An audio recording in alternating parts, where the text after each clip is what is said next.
Good morning students, welcome again to our online classes. हमारे second lesson के कुछ question answer बच रहे हैं जिनको आज हम पूरा करेंगे। तो इसके लिए पहला क्वेश्चन है आपका, name two disease that are caused by viruses. कोई दो डिजीज बतानी है जो कि वायरसेस के थ्रू होती हैं। तो इसका आंसर क्या लिखेंगे? AIDS, common cold.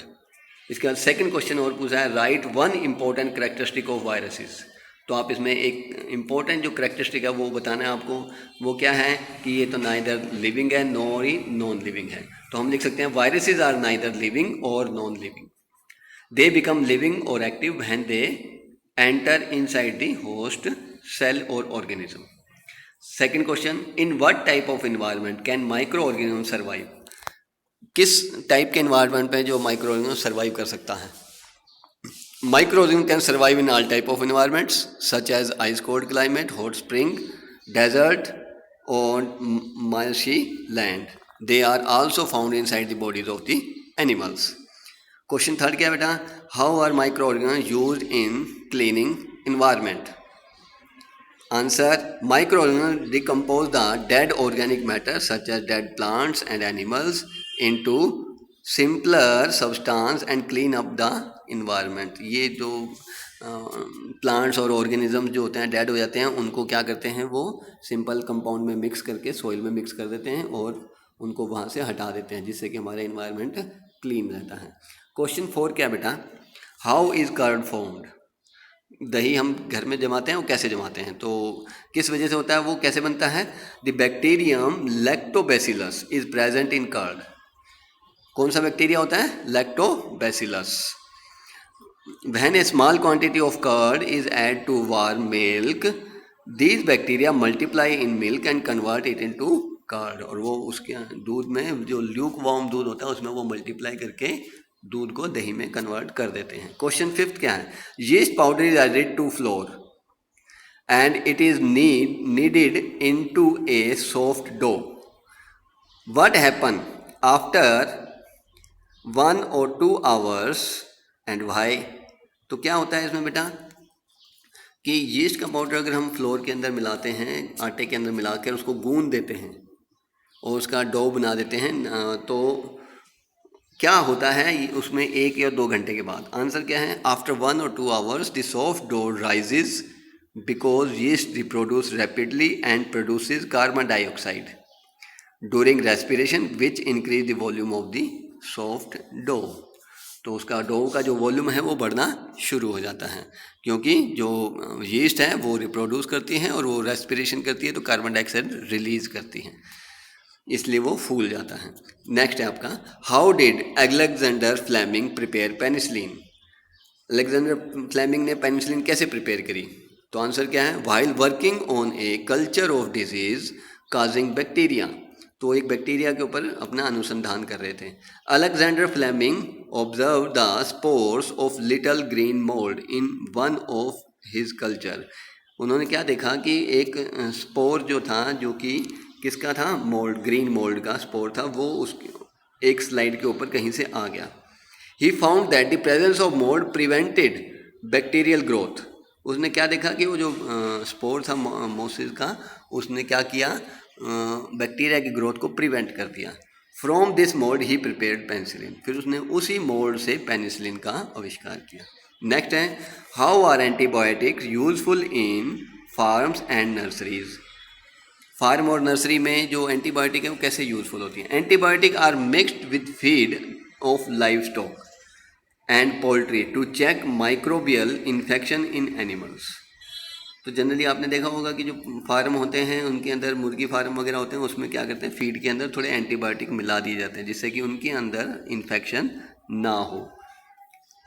They are also use to control many plant disease. तो इसी प्रकार एंटीबायोटिक कई प्लांट की डिजीज को रोकने में भी मदद करते हैं। नेक्स्ट क्वेश्चन है, that is 8, why should antibiotic be taken only on the advice of the qualified doctor. तो ये किसी क्वालिफाइड डॉक्टर की एडवाइस पर ही क्यों लेने चाहिए? आंसर क्या है? If antibiotic are taken without need और on wrong dose, the drug become less effective when required in future. यदि हम उसको ओवरडोज कर देते हैं या बिना किसी पर्टिकुलर उसके लेते हैं तो क्या है कि वो एंटीबायोटिक फिर हमारे लिए यूज़ लेस हो जाती हैं। इसलिए also antibiotic taken unnecessarily may kill the beneficial bacteria in the body. वो कई बार क्या होते हैं, बेनिफिशियल बैक्टीरिया को भी हार्म कर सकती हैं जो कि हमारे अंदर होते हैं। नेक्स्ट क्वेश्चन है, why are antibiotic not effective against cold and flu. अब हमें कोल्ड हो जाता है, जुकाम हो जाता है, तो फ्लू हो जाता है, तो इसमें एंटीबायोटिक क्यों काम नहीं करती। तो antibiotic are effective against bacterial infection. ये केवल क्या करती हैं, बैक्टीरियल इन्फेक्शन को प्रिवेंट करती हैं। Cold and flu are cause by viruses, और कोल्ड और फ्लू किससे होता है, वायरस के थ्रू होता है। So antibiotics have no effect on them, इसलिए वो इनके ऊपर कोई असर नहीं डालता। नेक्स्ट क्वेश्चन है, what will happen to puris and unused kneaded flour. जो हम पूरी बनाते हैं वो बच गई है, या हमने आटा गूंद के रख दिया वो अभी तक यूज़ नहीं किया है। If they are left in the open, वो कुछ समय के लिए बाहर छोड़ा जाता है, फॉर ए डे और 2, यदि हम इसको 1 या 2 दिन के लिए छोड़ देते हैं तो क्या होता है। Answer, the unused kneaded floor get infected by microbes in warm condition, और वो क्या होता है, वार्म कंडीशन में माइक्रोब से अफेक्टेड हो जाता है। दीज कैन काज फर्मेंटेशन, और वो क्या होते हैं, फर्मेंटेशन होता है, एंड स्पॉइल द फ्लोर, और वो आटे को ख़राब कर देता है। The puris however remain in good condition because they are deep fried in oil which kill microbes. और जबकि पूरी जो होती हैं वो लंबे समय तक बची रहती हैं क्योंकि वो ऑयल्स में डीप फ्राई करी जा चुकी हैं, जो कि एक प्रिजर्वेटिव का काम करता है। नेक्स्ट है हमारा बेटा, while returning from the school Boojho ate chaat from the street hawker. उन्होंने स्ट्रीट होकर से चाट खा ली। वैन ही रीच्ड होम, जब वो घर पहुंचा, ही फेल्ट इल, और वो थोड़ा बीमार महसूस करने लगा, एंड कंप्लेंट ऑफ स्टोमक एक, और पेट दर्द की शिकायत करने लगा और बीमार पड़ गया। What could be the reason, क्या रीज़न हो सकता है। आंसर बेटा, the chaat could be contaminated by pathogenic microbes. जो चाट है वो कहीं ना कहीं माइक्रोबियल इन्फेक्शन से क्या थी, कंटामिनेटेड थी। And as the preparation are done in unhygienic conditions by the street होकर, कहीं ना कहीं वो अनहाइजेनिक थी खाने के लिए। Even the serving utensils could be contaminated, यह हो सकता है कि जो उन्होंने यूटेंसिल्स यूज़ करे जो सर्व करने के लिए, वो भी हो सकता है कि कहीं कॉन्टामिनेटेड हो, जिसकी वजह से वो बीमार पड़ गया। नेक्स्ट क्वेश्चन क्या है कि why are children infants given vaccination. जो चिल्ड्रन होते हैं उनको, छोटे बच्चे होते हैं उनको वैक्सीनेशन क्यों दिया जाता है, क्योंकि वैक्सीनेशन क्या करते हैं बेटा, हमारे शरीर को प्रिवेंट करते हैं फर्दर आगे आने वाली डिजीज़ से। तो देखिए, the children in fact are given vaccine to protect them from the several disease, उनको बहुत सी बीमारियों से बचाने में मदद करते हैं। The vaccine helps in making antibodies which fight against the invaded microbes. जो ये वैक्सीन क्या करती हैं, हमारे अंदर एंटीबॉडीज़ बना देती हैं जो आगे माइक्रो ऑर्गेनिज्म से लड़ने में, वायरसेस से लड़ने में मदद करती हैं। Several disease caused can be prevented by vaccination, तो बहुत सारी डिजीज़ हैं जो कि वैक्सीनेशन से प्रिवेंट की जा सकती हैं। दैट इज़ कोलेरा हो सकती हैं, typhoid, TB, small pox, hepatitis, ये कुछ बीमारी हैं जो कि वैक्सीन देने से प्रिवेंट की जा सकती हैं। नेक्स्ट क्या है, how do flies act as carriers of disease causing microbes. जो फ्लाइज हैं यानी कि मक्खी हैं, हाउस फ्लाइज, वो कैरियर का काम कैसे करती हैं, डिजीज़ को फैलाने का काम कैसे करती हैं। The flies sit on the garbage and animal excreta, जहाँ आपने देखा होगा मक्खियाँ बाहर गंदे पे कूड़े में बैठती हैं और पैथोजन जो होते हैं उनकी बॉडी के साथ स्टिक हो जाते हैं। When these flies sit on uncovered food, और वो वहाँ से उड़ के कहीं हमारे घरों में अनकवर्ड फूड पर बैठ जाती हैं, तो वो क्या करती हैं, पैथोजन्स को ट्रांसफ़र कर देती हैं, और वो अगर हम खा लेते हैं तो हम बीमार पड़ सकते हैं। नेक्स्ट क्या है, why should we not let water collect anywhere in the neighbourhood. हमें अपने चारों तरफ कहीं ना पानी क्यों नहीं जमा होने देना चाहिए।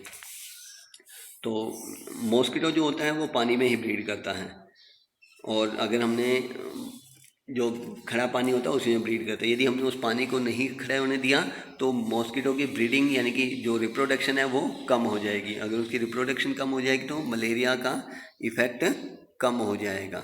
इसलिए हमें अपने चारों तरफ पानी को खड़ा नहीं होने देना चाहिए। नेक्स्ट है हमारा how do vaccine work. Vaccine कैसे काम करती है? तो जो वैक्सीन होती है जो हमारी बॉडी के अंदर जाती है तो ये हमारी बॉडी के अंदर क्या बना देती है? एंटीबॉडीज़ बना देती हैं जो कि फाइट करती हैं अंदर। आगे कभी वो जर्म्स आता है तो उससे वो फाइट करने में मदद करती हैं। और ये जो होती हैं जनरली वैक्सीन जो होती हैं वो या तो डेड होते हैं या बिल्कुल ही कमज़ोर होते हैं, माइक्रोब्स होते हैं जो कि हमारी बॉडी के अंदर इंजेक्ट किए जाते हैं। तो इस प्रकार से वो हमारे को आगे होने वाली बीमारियों से बचा लेते हैं। नेक्स्ट क्या बेटा? Mangoes gate spoiled in a few days but mango pickle last for several month. आम तो जल्दी ही खराब हो जाता है लेकिन आम का अचार जो है वो कई महीनों तक चल जाता है। क्या कारण है? Mangoes get attacked by microbes which spoil them and they smell bad. जो मैंगोज होते हैं नॉर्मल वो उनके ऊपर बैक्टीरिया अटैक कर देते हैं और उनको स्पॉइल कर देते हैं। मैंगो पिकल क्या होता है? उसके अंदर हम यूज़ करते हैं ऑयल, साल्ट और ऑयल होता है जो कि उसको प्रिवेंट करते हैं माइक्रोबियल अटैक से। Thus it last longer without getting spoiled, और इसलिए वो ज़्यादा समय तक बचा रहता है। Question 17, how can we prevent the following disease. हम कैसे बचा सकते हैं कोलेरा, टाइफाइड और हेपेटाइटिस के लिए हम क्या चीज़ यूज़ कर सकते हैं? तो पहला पॉइंट आंसर क्या है? Bye personal hygiene and good sanitation practice. हम अपनी साफ़ सफाई रखें और सैनिटाइज करके रखें। सेकंड क्या है? हमें अच्छे ढंग से पका हुआ खाना खाना चाहिए, बॉयल्ड पानी पीना चाहिए और प्रॉपर वैक्सीनेशन करनी चाहिए। तीसरा पॉइंट क्या है?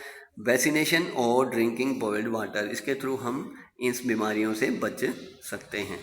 नेक्स्ट है आपका 18th that Paheli was her grandmother making mango pickle. After she bottle the pickle her grandmother poured oil on top of the pickle before closing the lid. जब वो Paheli want to know why oil was poured, can you help her understand why. तो इसमें क्या पूछा गया बेटा कि जो पहली है उसकी ग्रैंड माँ आम का अचार डालती है और जब अचार को बोतल में डालती है तो उसके बाद वो उसको बंद करने से पहले उसके अंदर ऑयल डालती हैं। तो आप उसकी मदद करें कि भाई ये बताने में कि भाई वो ऐसा क्यों करती हैं। तो आपको जैसे पता ही है कि ऑयल और विनेगर जो होते हैं ये क्या करते हैं? प्रिजर्वेटिव होते हैं, फूड प्रिजर्वेटिव होते हैं और ये स्पॉइल होने से रोकते हैं। तो हम आंसर क्या लिख रहे हैं? Oil and vinegar prevent the spoilage of pickle because bacteria can not live in such environment. Next, observe the setup. आपके जो वर्कबुक है उसके अंदर क्वेश्चन दिया हुआ है, उसमें सेटअप को देखना है, उसके आधार पर ये 2-3 क्वेश्चन पूछे गए, उसका आंसर देना है।